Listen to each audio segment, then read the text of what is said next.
Olá, amigos! O caminhão americano é sempre um espetáculo impressionante.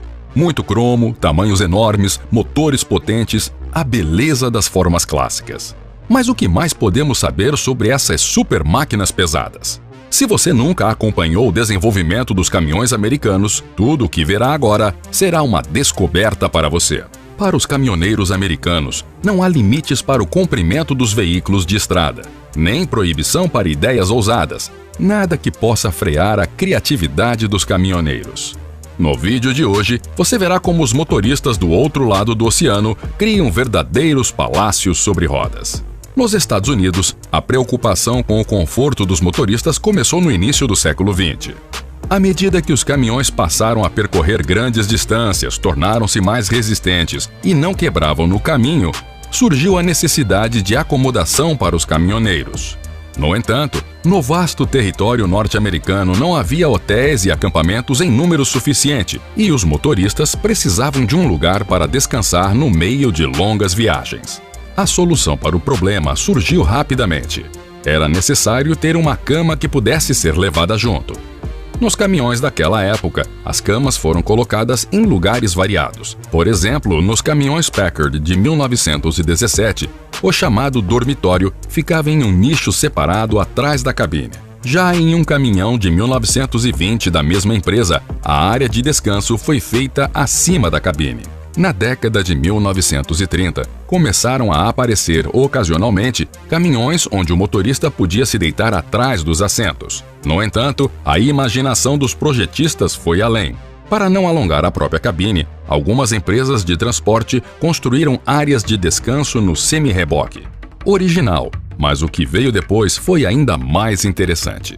Para caminhões onde não havia espaço dentro da cabine, eram construídos os chamados casulos. Inicialmente eles eram instalados no topo e depois passaram a ser fixados no semi-reboque. No entanto, para subir neles após um dia de trabalho pesado, era preciso quase ser um acrobata. Economizar espaço útil às vezes resultava em exemplos absurdos.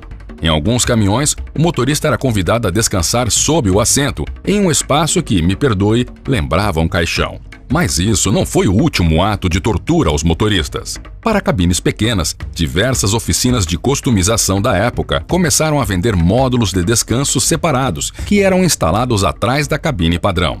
Essa solução era mais digna, pois para alguns caminhoneiros era oferecida a opção de anexar algo assim ao caminhão. Durante as paradas, uma estrutura de lona era aberta, criando uma pequena área para descanso. Os experimentos continuaram, e na década de 1950 surgiu um caminhão interessante da empresa Corbett. Os assentos se convertiam em uma cama. Para aumentar o espaço, os projetistas adicionaram uma saliência na parte frontal do caminhão. A altura do veículo era bastante elevada, o que tornava a subida após um dia de trabalho extremamente difícil. Embora naquela época já começassem a surgir opções mais adequadas com áreas de descanso localizadas atrás da cabine, os experimentos estavam longe de terminar. Este interessante monstro da Kenworth foi lançado em 1954. A versão com área de descanso parecia assim. Se era fácil subir ali, a história não nos conta, assim como não nos revela como descansar nessa extensão. Tudo para economizar espaço útil do compartimento de carga. Claro, muitos não estavam satisfeitos com isso, e alguns motoristas criavam suas próprias áreas de descanso. Na Índia, as cabines são construídas pelas próprias pessoas há muito tempo. Nesse país, uma prática interessante é comum. Compra-se um chassi de caminhão sem cabine e carroceria. É mais barato assim. E as oficinas locais, digamos de customização, criam qualquer cabine que o cliente deseja. Veja só o que eles conseguem criar. Ao longo dos anos, os motoristas se viraram como podiam. Tanto na Europa quanto na América, os caminhoneiros queriam melhorar e facilitar sua vida na estrada. E é preciso admitir, logo os próprios fabricantes de automóveis começaram a se preocupar com o conforto do motorista. Os caminhões passaram a sair de fábrica com cabines confortáveis de várias composições e comodidades. Interiores luxuosos, design impressionante. A perfeição não tinha limites. E todos queriam mais espaço, mais conforto. Mas havia um problema sério. Para maiores volumes, era necessário aumentar o comprimento do caminhão. E enquanto na Europa o comprimento dos caminhões era rigidamente limitado a 16,5 metros, do outro lado do oceano, na América, a história se desenrolava de maneira muito mais interessante. Na Europa, devido às ruas estreitas que dificultavam as manobras, o comprimento dos caminhões era limitado. Porém, na América, com suas vastas distâncias, rodovias largas e cidades espaçosas, a situação era bem diferente. Nos Estados Unidos, o comprimento dos caminhões era limitado a 20 metros. Mas mesmo com essas condições aparentemente ideais, os fabricantes americanos precisavam projetar caminhões sem capô para maximizar o espaço dos módulos habitáveis. É preciso reconhecer o mérito deles. Os engenheiros americanos criaram caminhões tão bonitos e épicos que não existiam em nenhum outro país. Peterbilt 362, Kenworth K100, International Harvester Trendstar, Mack Series F, White Road Commander, Frightener. Este último você pode ver no famoso filme O Exterminador do Futuro 2. Eles são incrivelmente impressionantes, especialmente com os enormes módulos de descanso. Por exemplo, o Kenworth K100 na versão Aerodyne é simplesmente deslumbrante, tanto por fora quanto por dentro. Onde mais você veria um dormitório onde é possível ficar em pé, com tanto couro e madeira na cabine que colocasse esse caminhão no mesmo nível dos mais luxuosos caminhões rodoviários do mundo? Isso foi em 1976. Nos Estados Unidos, com suas restrições mais flexíveis quanto ao comprimento, a vida dos caminhoneiros era completamente diferente. Aliás, esse caminhão foi usado no filme Soldado Universal. Aquele monstruoso trator foi criado a partir de um Kenworth K100. O equipamento dos caminhoneiros já naquela época era de altíssimo nível. Podemos lembrar, por exemplo, do filme icônico Comboio, onde um motorista de um elegante caminhão sem capô se gaba do interior de sua beleza. Mas o desenvolvimento dos módulos habitáveis na América estava apenas começando. Em 1976, ocorreu uma verdadeira revolução no mundo dos caminhões. O comprimento máximo dos conjuntos foi aumentado de 20 para 23 metros. E em 1982, as leis americanas passaram a limitar apenas o comprimento do reboque. O próprio caminhão poderia ter qualquer comprimento. Vou contar o que aconteceu a seguir. Enquanto os caminhões europeus seguiam o caminho de aumentar a altura das cabines, os americanos puderam aumentar o volume útil tanto em altura quanto em comprimento. Os caminhões já saíam de fábrica com comprimentos de descanso bastante generosos. A remoção das restrições de comprimento levou à substituição dos caminhões sem capô para caminhões com capô igualmente enormes. A configuração dos caminhões com capô revelou-se bastante eficaz. Eles tinham uma série de vantagens, como o acesso muito conveniente ao motor. A projeção do motor para frente permitiu eliminar o túnel alto, possibilitando a criação de cabines ainda mais altas, reduzindo a altura de entrada na cabine e aumentando a segurança. Os motoristas brincam que na frente dos caminhões com capô há 2 metros inteiros de vida. Os caminhões com capô pareciam simplesmente deslumbrantes. Abundância de cromo em toda parte, tanques de combustível nos estribos, tubos de escape salientes, filtros de ar externos e muitas luzes. O interior era igualmente impressionante. Couro, madeira, cromo. No confortável dormitório havia tudo o que era necessário. Tudo muito chamativo e marcante.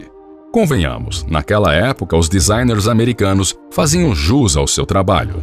Tanto os carros de passeio quanto os caminhões tinham uma aparência muito bonita. Esses são os caminhões padrão de fábrica dos anos 70 e 80. Mas ao longo dos anos, a indústria evoluiu a passos largos. Toda a indústria de caminhões é uma grande e vasta cultura, onde tudo está em constante ebulição e movimento incessante para frente. Hoje mesmo, um caminhão de fábrica vem com muitos equipamentos adicionais. E muitos destes equipamentos podem ser escolhidos pelo cliente. Na configuração básica, muitos modelos já vêm com geladeira, televisão, um bom sistema de som e um excelente acabamento interno. Mas se isso não for suficiente para alguém, bem-vindo ao vasto mundo do tuning. A América permite que cada um se expresse e faça parte desse incrível movimento. É disso que estou falando. Festivais de exposições onde você pode se mostrar e ver os outros. Nos Estados Unidos, ocorrem regularmente vários tipos de competições. Por exemplo, o que acha de uma corrida de caminhões? Ou puxar um reboque pesado? E também Há corridas de demonstração de velocidade. Existem inúmeros festivais e exposições de tuning, onde é possível encontrar modelos únicos. Por exemplo, um Peterbilt 359 com 2 motores acoplados, somando 3.500 cavalos de potência. Eles certamente vivem uma forma interessante, não é? O tuning de caminhões na América é incrivelmente avançado. É toda uma indústria. Tudo o que é necessário para modificar o seu ganha-pão pode ser encontrado em lojas de campings ou paradas de caminhoneiros. Esses caminhões incríveis são modificados de várias maneiras. Os motoristas instalam rodas de maior diâmetro, escapamentos personalizados, visores acima do para-brisa, paralamas, para-choques, com mecanismos de elevação. E o tuning interno é ainda mais diversificado. Volantes únicos, alavancas de câmbio, instrumentos adicionais, tudo feito de metal polido.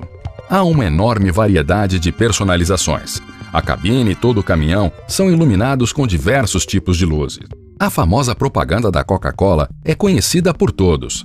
Alguns caminhoneiros realmente dirigem esses caminhões. Não são apenas modelos de exposição, mas verdadeiros cavalos de batalha. Frequentemente, os motores também são modificados. Os caminhões de longa distância de fábrica geralmente vêm equipados com motores a diesel potentes, com 500, 600 cavalos de potência. No entanto, por exemplo, os motores Caterpillar podem ter sua potência aumentada para 800 cavalos com a substituição do turbo. Lembra-se do filme icônico Cão Negro? Ele contém muitos momentos interessantes que mostram a vida dos caminhoneiros na América. O protagonista ao volante de um Peterbilt 379 diz: "O motor do Peterbilt é o melhor." E isso não está longe da verdade. Alguns motoristas alongam o chassi de seus caminhões não apenas para que pareçam mais impressionantes, mas também para instalar um enorme dormitório. É aí que toda a grandiosidade de um caminhão americano se revela. Em 2007, um monstro com um dormitório de 2 andares foi construído com base no caminhão sem capô Freightliner Argosy. O comprimento da área residencial é de 7,5 metros. Ele tem tudo para uma vida confortável: banheiro, chuveiro, cozinha completa e uma enorme geladeira. Área para refeições, zona de descanso no 2º andar com um enorme home theater e sistema de som de primeira classe, além de uma enorme cama de casal. Este caminhão foi criado pela empresa Twin Custom Coaches e é uma peça única. É um verdadeiro exclusivo. O único caminhão no mundo com um dormitório de 2 andares. No entanto, tudo isso é alta tecnologia. Os verdadeiros caminhoneiros americanos muitas vezes preferem caminhões com capô de estilo clássico. O que eles fazem com esses caminhões é simplesmente incrível. Então, o que faz um caminhoneiro americano bem-sucedido quando acumula uma quantia considerável na conta bancária? Ele compra um caminhão e envia para a oficina de tuning. É aí que a mágica começa. O chassi é alongado e o dormitório é instalado. Muitas vezes, um enorme módulo habitável com todas as comodidades possíveis. Ele pode ser equipado com qualquer coisa. Normalmente, o padrão é uma cozinha completa com área de jantar e uma enorme geladeira. No interior, há chuveiro e banheiro. O mínimo essencial inclui uma televisão de plasma e uma cama bem grande. Cada vez mais, os clientes complementam isso com um sistema multimídia potente e um console de videogame. O interior é decorado com couro e madeira e, para clientes especiais, até mesmo mármore no chão. Claro, há controle de clima com gerador autônomo e até um grill para churrasco.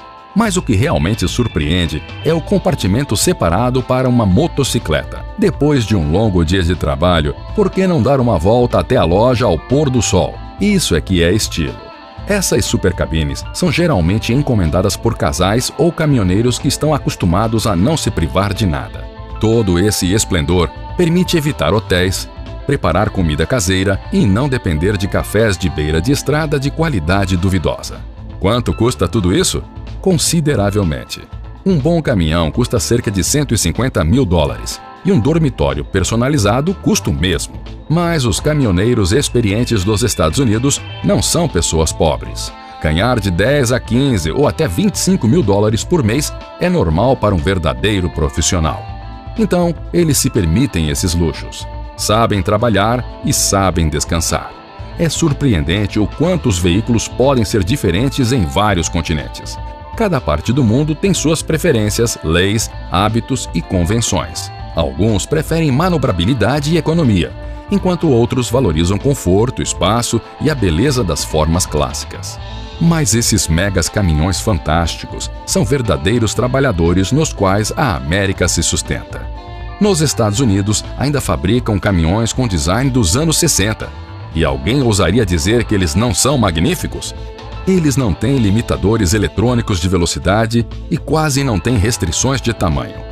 Essas máquinas sempre serão consideradas clássicos imortais, símbolos de um continente inteiro e o verdadeiro sonho dos caminhoneiros de todo o mundo. E por hoje é isso, amigos. Deixem um like se acharam o vídeo interessante, escrevam seus comentários abaixo e até o nosso próximo vídeo.